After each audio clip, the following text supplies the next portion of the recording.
Dear students, welcome to the classes of Array Academy. We are studying double entry bookkeeping for standard 12 students, and presently we are studying the chapters on partnership firms, and the present chapter is goodwill, nature and valuation. The concept and method of valuation of goodwill is super profit method. और आपके super profit method में एक question है, Atul and Vipul had a farm in which they had invested 50,000. दोनों का total investment 50,000 है. On an average the profits were 16,000. Average या actually yearly profit इतना होता था. दिस इज कॉल्ड एक्चुअल और average profit. The normal rate of return in the industry is 15%. जो इस टाइप के बिजनेस, सपोज इनके गारमेंट्स का है तो इनका 15% रिटर्न होता है. इसी टाइप के बिजनेस में 15% रिटर्न होता है. तो 50,000 से 15% एक्सपेक्टेड है 50,000 के कैपिटल में.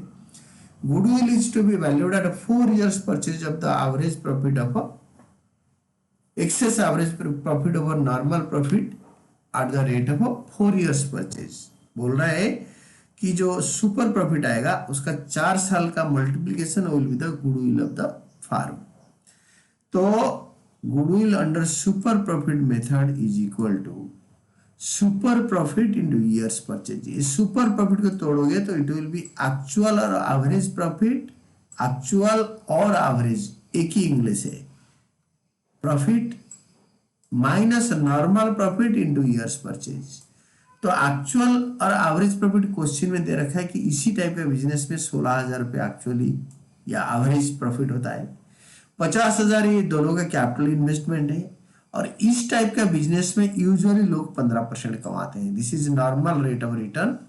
मतलब सपोज इनका बिजनेस है लेदर गारमेंट्स का, तो लेदर गारमेंट्स में 15% रिटर्न होता है. तो दिस इज नॉर्मल प्रॉफिट या you can say normal rate of return.